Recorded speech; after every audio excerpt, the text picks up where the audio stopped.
Hello friends, आज हम बात करेंगे क्लास 8 के ज्योग्राफी पोर्शन को। इसमें हमने पिछले 2 चैप्टर को कंप्लीट कर चुके हैं। ये मेरा तीसरा चैप्टर है जिसका नाम है खनिज और शक्ति संसाधन। इसको पढ़ने से पहले इसका जो एक बार रेफरेंस देख लेते हैं कि इसमें हम बेसिकली पढ़ने क्या वाले हैं। इसमें हम बात करेंगे एक कहानी के थ्रू कि खनिज बेसिकली क्या होते हैं, खनिज से आप क्या समझते हैं, जो खनिजों के प्रकार हैं ये बेसिकली क्या हैं, और इन प्रकारों के बारे में भी हम जानेंगे डिटेल से। जो खनिज का निष्कर्षण है वो कितनी विधियों के द्वारा होता है, खनिज में क्या क्या चीज़ें आते हैं, खनिजों का जो वितरण है वो हमारे पूरे विश्व के महाद्वीप में कहाँ कहाँ होता है। जैसे कि आपको मैप में दिखाई दे रहा होगा कि खनिजों का वितरण पूरे विश्व में किस प्रकार डिफाइन किया गया है। हम एक एक महाद्वीप की बात करेंगे जिसमें एशिया आता है, यूरोप आता है, उत्तर अमेरिका आता है, दक्षिण अमेरिका आएगा, ठीक है। इसमें अफ्रीका भी आता है और ऑस्ट्रेलिया, साथ में अंटार्कटिका भी आएगा। हम देखेंगे कि हमारे जो खनिज हैं इनमें किस प्रकार वितरित किए गए हैं, खनिजों के उपयोग क्या हो सकते हैं इनके बारे में देखेंगे। साथ में हम देखेंगे कि खनिजों का संरक्षण किस प्रकार किया जाता है, जो शक्ति संसाधन है इनका यूज हम किस प्रकार करते हैं। जैसा कि आपको यहाँ पे पावर ग्रिड दिख रहा होगा इलेक्ट्रिक के लिए। हम परंपरागत स्रोत के बारे में देखेंगे जिसमें ईंधन के बारे में हम चर्चा करेंगे डिटेल से। खनिज तेल के क्या लाभ हानि हैं, प्राकृतिक गैस के क्या लाभ हानि हैं, ऊर्जा के जो पारंपरिक स्रोत हैं उनके लाभ और हानि के बारे में भी हम डिस्कस करेंगे। जो जीवाश्म ईंधन है इन्हें हम किसे कहते हैं, जीवाश्म ईंधन, इसके बारे में देखेंगे। कोयला के बारे में हम डिटेल से जानेंगे, अध्ययन करेंगे इसके बारे में। जो पेट्रोलियम है इसके बारे में भी देखेंगे कि इसे क्यों काला सोना कहा जाता है। प्राकृतिक गैस के बारे में भी हम देखेंगे, यहाँ पे जो सीएनजी है। हम जल विद्युत जो उत्पादन है, जल विद्युत के माध्यम से किस प्रकार बिजली का उत्पादन, यहाँ पे फिगर के माध्यम से आपको दिख रहा होगा कि किस प्रकार जल विद्युत का उत्पादन यहाँ पे किया जा रहा है। हम ऊर्जा के कई परंपरागत स्रोत जिसमें सौर ऊर्जा आता है, हम सौर ऊर्जा के बारे में डिटेल से जानेंगे किस प्रकार सौर ऊर्जा के माध्यम से विद्युत ऊर्जा का उत्पादन किया जाता है। यहाँ पे पवन ऊर्जा के बारे में देखेंगे कि पवन ऊर्जा के क्या लाभ और हानि हैं, सौर ऊर्जा के क्या लाभ और हानि हैं। ऊर्जा के पारंपरिक जो स्रोत हैं उनके बारे में देखेंगे, उनके जो लाभ हानि हैं उनके बारे में देखेंगे। भूतापीय ऊर्जा के बारे में भी देखेंगे, पवन ऊर्जा के बारे में भी देखेंगे, ठीक है। इन सारी चीज़ों को हम डिटेल से इसका एनालिसिस करेंगे।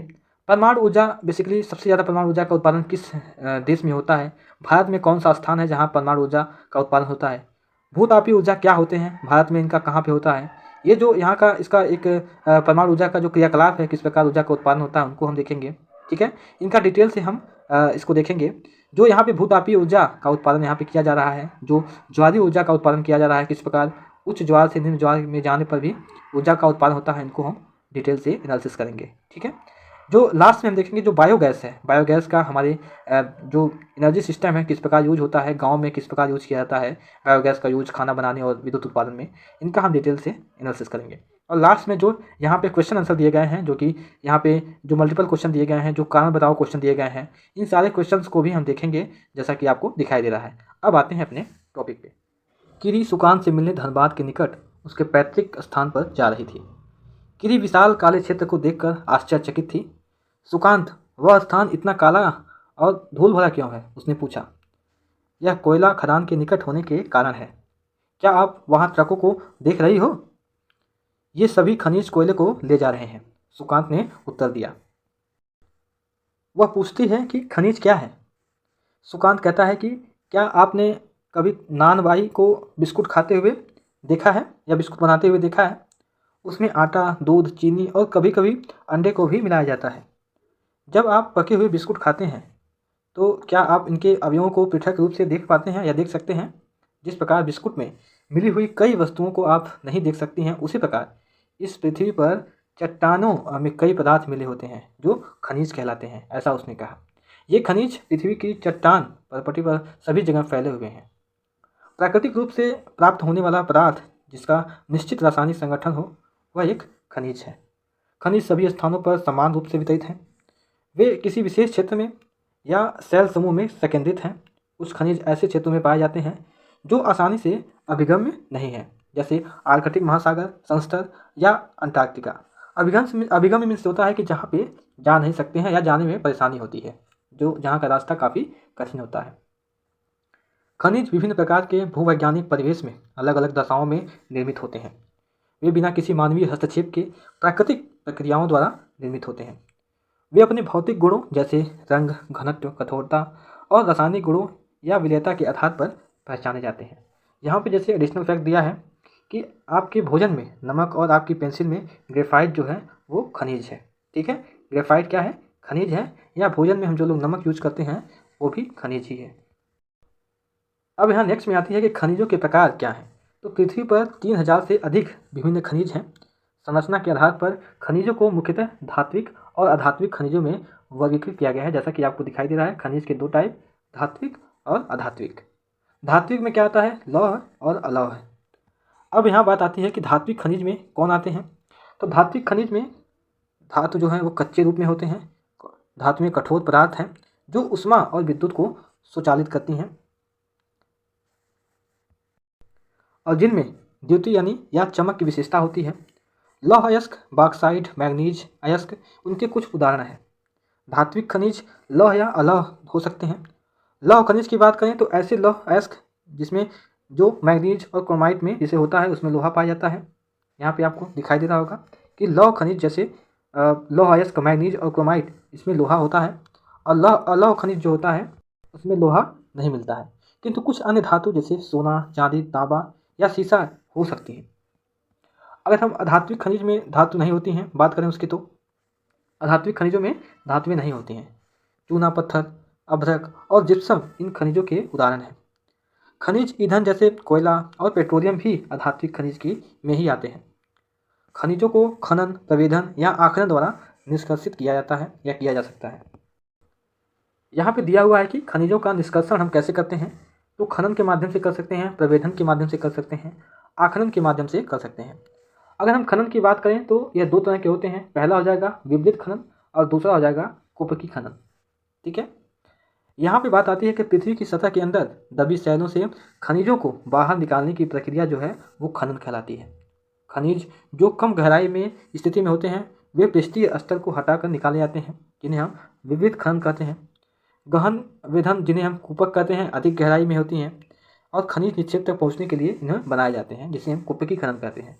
अगर हम सिंपल समझें तो जैसे अगर कोई खनिज है जो कि उसकी जो गहराई है वो काफ़ी कम है, जैसे हम एग्जांपल के रूप में दे सकते हैं कि मान लीजिए 600 मीटर या 1 किलोमीटर के आसपास उसकी गहराई है, तो उसको हम सीधा ऐसे निकाल देते हैं पूरा और निकालने के बाद फिर हम खनिज को ले लेते हैं।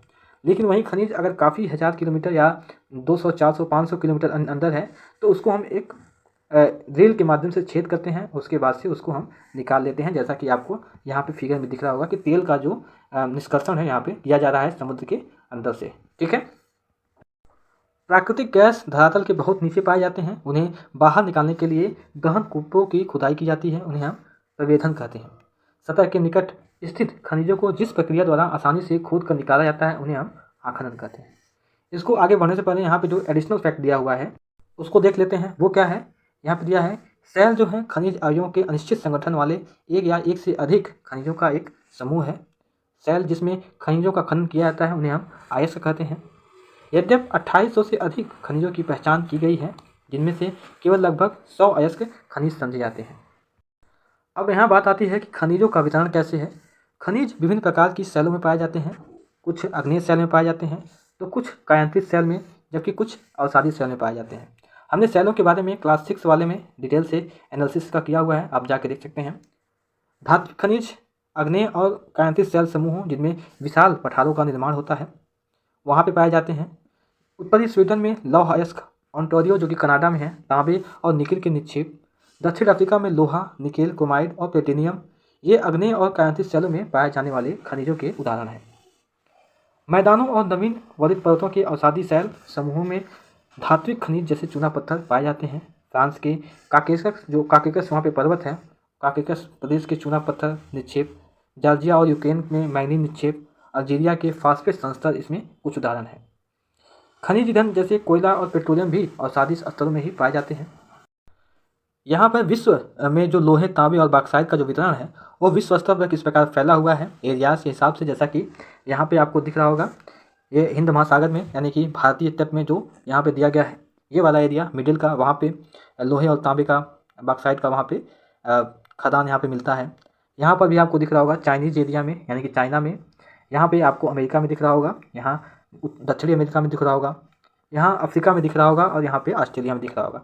जो ये वाले पॉइंट हैं जो कि गोले के रूप में आपको दिखाई दे रहे हैं चौकोर या इस तरीके से, यहाँ पे लोहे, तांबे और बॉक्साइट का जो वितरण है यहाँ पे दर्शाया गया है।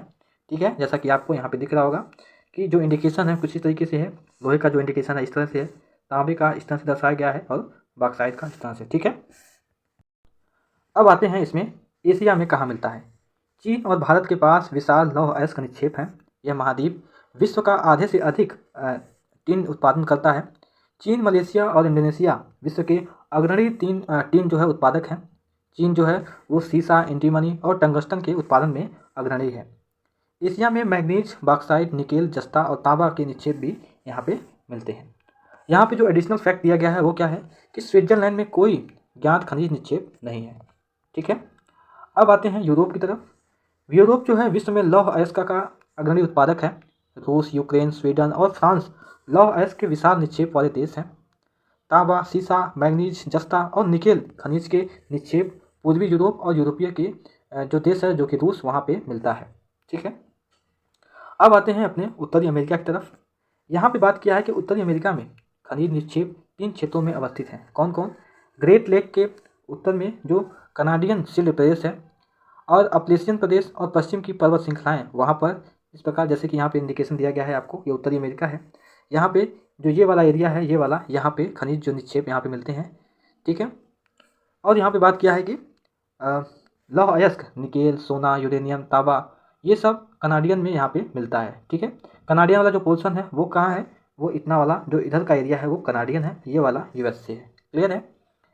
यहाँ पे एडिशनल फैक्ट क्या है? विश्व के रूपरेखा मानचित्र में कनाडियन शिल्ड और अपलेशियन पर्वत, ग्रेट लेक और पश्चिमी कार्डिलेरा पर्वत श्रृंखला को मानचित्रावली की सहायता से यहाँ पे कहा जाएगा, बताइए आप। ठीक है, और हमने यहाँ मैप को देख लिया, विश्व स्तर के मैप। जैसे ये अफ्रीका है, एशिया यहाँ पे है, ऑस्ट्रेलिया यहाँ पे है, दक्षिण अमेरिका यहाँ पे है, उत्तर अमेरिका यहाँ पे है और यहाँ पे यूरोप है। क्लियर है? तो इस तरह से हमने यहाँ पे देखा कि खनिज तेल और कोयले का जो वितरण है विश्व स्तर पर वो कुछ इस तरीके से दर्शाया गया है। यहाँ पे कोयले का जो इंडिकेशन है यही है और खनिज तेल का यहाँ पे दर्शाया गया है। ठीक है, अब नेक्स्ट में बात आती है दक्षिण अमेरिका की। ब्राज़ील विश्व में उच्च कोटि के लौह अयस्क का सबसे बड़ा उत्पादक है। चिली और पेरू तांबे के अग्रणी उत्पादक हैं। ब्राज़ील और बोलिविया विश्व में 3 के सबसे बड़े उत्पादकों में से एक हैं। दक्षिण अमेरिका के पास सोना, चांदी, जस्ता, क्रोमियम, मैग्नीज, बॉक्साइट, अवरट, प्लेटिनम, एस्बेस्टस और हीरा के विशाल निक्षेप भी यहाँ पे मिलते हैं। खनिज तेल की बात करें तो ये जो है ये वेनेजुएला, अर्जेंटीना, चिली, पेरू और कोलंबिया में यहाँ पे मुख्य रूप से मिलता है। ठीक है, हमने दक्षिण अफ्रीका की बात कर ली। इसका अगर हम मैपिंग देखेंगे तो इसका जो मैपिंग है कुछ इस तरीके से है। यहाँ पे ये दक्षिण अमेरिका है। ठीक है, अगर हम अफ्रीका की बात करें तो अफ्रीका खनिज संसाधनों में धनी है। यह हीरा, सोना, प्लेटिनम का विश्व में सबसे बड़ा उत्पादक है। दक्षिण अफ्रीका में अगर हम बात करें तो जिम्बाब्वे और जायरे विश्व के सोने का एक बड़ा भाग उत्पादित करते हैं। तांबा, लोहा, अयस्क, क्रोमियम, यूरेनियम, कोबाल्ट और बेसाल्ट दक्षिण अफ्रीका में पाए जाने वाले अन्य खनिज हैं। अगर हम तेल की बात करें कि तेल में कौन से देश यहाँ पे धनी है तो नाइजीरिया, लीबिया और अंगोला ये यहाँ पे तेल खनिज के लिए यहाँ पे फेमस है। यहाँ पे एडिशनल बात किया है कि हरा हीरा एक दुर्लभतम हीरा है। यहाँ पे विश्व की प्राचीनतम शैली यानी पश्चिम ऑस्ट्रेलिया में है ये, और 430 करोड़ वर्ष पूर्व बने पृथ्वी के निर्माण के मात्र 30 करोड़ वर्ष पश्चात ये हुआ था। अब नेक्स्ट में आते हैं, ऑस्ट्रेलिया की बात करते हैं। ऑस्ट्रेलिया विश्व में बॉक्साइट का सबसे बड़ा उत्पादक है। यह सोना, हीरा, लौह अयस्क, टीन और निकेल का अग्रणी उत्पादक है। यह तांबा, सीसा और जो जस्ता है और मैग्नीज में यह संपन्न है।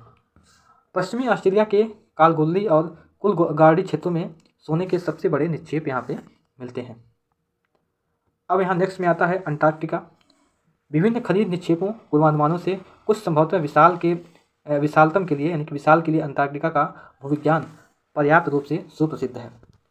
ट्रांस आर्कटिक पर्वत में कोयले और पूर्वी अंटार्कटिका के प्रिंस चार्ल्स पर्वत के निकट लोहे के महत्वपूर्ण मात्रा में निक्षेप का पूर्वानुमान किया गया है। लौह अयस्क, सोना, चांदी, तेल भी यहाँ पर वाणिज्यिक रूप से उपलब्ध है। ठीक है, यहाँ पे खनिजों के उपयोग की बात किया है कि हम खनिजों का उपयोग किन किन स्थानों पर कर सकते हैं। खनिज का उपयोग कई उद्योगों में होता है। रत्नों के लिए उपयोग किए जाने वाले खनिज प्रायः कठोर होते हैं।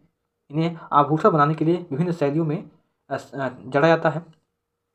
तांबा एक अन्य धातु है जिसका उपयोग सिक्के से लेकर के पाइप तक प्रत्येक वस्तु में किया जाता है। कंप्यूटर उद्योग में प्रयुक्त होने वाला सिलिकॉन क्वार्ट्ज से प्राप्त किया जाता है। एल्यूमिनियम जिसे उसके अयस्क बॉक्साइट से प्राप्त किया जाता है। इसका उपयोग ऑटोमोबाइल और हवाई जहाज, बोतलबंदी उद्योग और भवन निर्माण तथा रसोई के बर्तन तक यहाँ पे बनाने में किया जाता है। अब नेक्स्ट में आता है कि खनिजों का हम संरक्षण किस प्रकार करते हैं। तो खनिज अनवकरणीय संसाधन है। खनिजों के निर्माण और संचयन में हजारों वर्ष लगते हैं। मानवीय उपभोग की दर की तुलना में निर्माण की दर बहुत धीमी है। खनन की प्रक्रिया में बर्बादी को घटाना आवश्यक है। धातुओं का पुनर्चक्रण एक अन्य तरीका है जिससे खनिज संसाधन को संरक्षित किया जाता है। अगर हम पुनर्चक्रण की बात यहाँ पे आया है, एक बार जान लेते हैं कि पुनर्चक्रण क्या है। जैसे यहाँ पे खनिज है, खनिज का हमने उपयोग किया और उपयोग जो कि कम उपयोग यहाँ पे दिया गया है, उसके बाद से फिर उपयोग करने के बाद उसमें जो कुछ त्रुटियाँ हैं उनको सही करने के बाद पुनः उपयोग करते हैं, फिर उसके बाद से वो यहाँ पे चले आते हैं। इस तरह से जो प्रक्रियाएँ होती हैं वो हमारी खनिज पुनर्चक्रण की प्रक्रियाएँ कहलाती हैं, जैसा कि आपको फिगर में दिखाई दे रहा होगा। अब आते हैं यहाँ पे शक्ति संसाधन को जान लेते हैं कि शक्ति संसाधन क्या है। यहाँ पे कहानी के थ्रू बताया गया है कि शक्ति संसाधन बेसिकली क्या है। सन्नी की माँ अपने दिन की शुरुआत गाइजर का बटन दबाने से करती हैं। वह सन्नी को जगाने से पहले उसके विद्यालय की वर्दी पर इस्त्री करती है, यानी कि प्रेस करती है। उसके बाद उनके लिए ब्लेंडर में एक गिलास संतरे का जूस तैयार करने के लिए रसोई घर में तेज़ी से पहुँचती है। सन्नी क्या आपने स्नान कर लिया, ऐसा उसकी माँ ने कहा, और आओ अपना नाश्ता कर लो, ऐसा भी कहा। सन्नी के लिए गैस स्टोव पर नाश्ता बनाते हुए माँ पुकारती है ऐसा। विद्यालय जाते समय सन्नी बत्तियों और पंखों के बटन बंद करना भूल जाता है। माँ उन बटनों को बंद करते समय सोचती है कि शहर में जीवन आरामदायक प्रतीत होता है, लेकिन विद्युत उपकरणों जैसे जो सभी बिजली की खपत करते हैं पर अधिक से अधिक निर्भरता मांग और पूर्ति के बीच एक विशाल अंतर पैदा करती है। विज्ञान एवं प्रौद्योगिकी के नए प्रचालन से जीवन शैलियों में बहुत तेज़ी से परिवर्तन आ रहे हैं। शक्ति अथवा ऊर्जा हमारे जीवन में महत्वपूर्ण भूमिका निभाते हैं। हमें उद्योग, कृषि, परिवहन, संचार और प्रतिरक्षा के लिए भी शक्ति की आवश्यकता होती है। ऊर्जा संसाधन को विस्तृत रूप से परंपरागत और गैर परंपरागत संसाधनों से वर्गीकृत किया जाता है। अब यहाँ बात आती है कि परंपरागत स्रोत क्या हैं। तो ऊर्जा के परंपरागत स्रोत वे हैं जो लंबे समय से सामान्य उपयोग में लाए जा रहे हैं। ईंधन और जीवाश्म ईंधन परंपरागत ऊर्जा के दो मुख्य स्रोत हैं। अब यहाँ बात आती है कि ईंधन क्या होते हैं। इसका उपयोग पकाने और ऊष्मा प्राप्त करने के लिए व्यापक रूप से होता है। हमारे देश में ग्रामीण द्वारा उपयोग की गई 50% से अधिक ऊर्जा ईंधन से ही प्राप्त होती है। अब नेक्स्ट में बात आता है कि खनिज तेल और प्राकृतिक गैस के क्या लाभ हैं और क्या हानि है। अगर हम एक उठाते हैं जो है खनिज तेल के क्या लाभ हैं। पहला ये है कि आसानी से परिवहनीय है, यानी कि टैंकर में इसको हम भरकर कहीं भी ले जा सकते हैं। और दूसरा क्या है, पेट्रो रसायन उद्योग का ये आधार है। अगर हम प्राकृतिक गैस की बात करें तो इसका क्या लाभ है, ये भी आसानी से परिवहनीय है पाइपलाइन के माध्यम से। दूसरा क्या है, तेल और कोयले से अधिक यह स्वच्छ है। और तीसरा क्या है, ये तेल से सस्ता है। यहाँ पे बात आती है इसके हानि क्या है। तो हानि ये है, यानी कि ऊर्जा के जो परंपरागत स्रोत हैं उनकी हानि क्या है। तेल अधिप्लवन या गैस रिसाव के कारण ऑक्सीजन का अवक्षय। दूसरा क्या है, निर्मुक्त प्रदूषण के कारण अम्लीय वर्षा होती है, यानी इसके जो प्रदूषक जो धुआं बाहर ऊपर निकलता है उसके माध्यम से अम्लीय वर्षा होती है। और तीसरा क्या हो जाएगा कि नए ईंधन का अन्वेषण जो है वो आसान नहीं है। यहाँ पे बात आती है कि जो ऊर्जा के परंपरागत स्रोत हैं जिसमें क्या आता है, ईंधन आ जाएगा, कोयला आ जाएगा, इनके लाभ हानि बेसिकली होते क्या हैं। तो ईंधन की बात करते हैं। सबसे पहले इसके क्या लाभ हैं, ये जो है हमें आसानी से प्राप्त होते हैं। दूसरा, ये बहुसंख्यक लोगों को ऊर्जा प्रदान करते हैं। अगर हम इसी के हानि की बात करें तो जो संग्रहण में अधिक समय लगता है, यानी कि संग्रहण में अधिक समय लगता है इसको बनाने में। दूसरा क्या है, प्रदूषण फैलाने वाले होते हैं, यानी इससे जलाने पर काफ़ी ज़्यादा प्रदूषण होता है जिससे हमारी वातावरण को काफ़ी इफेक्ट पड़ता है। तीसरा क्या है, हरित गृह प्रभाव में वृद्धि होती है, ठीक है। और तीसरा, ये जो है निर्वनीकरण होते हैं। क्लियर है। अगर हम कोयले की बात कर लेते हैं तो कोयला के क्या लाभ हैं, ये जो है विस्तृत रूप से उपलब्ध हैं, यानी हमारे पास काफ़ी ज़्यादा मात्रा में मौजूद हैं।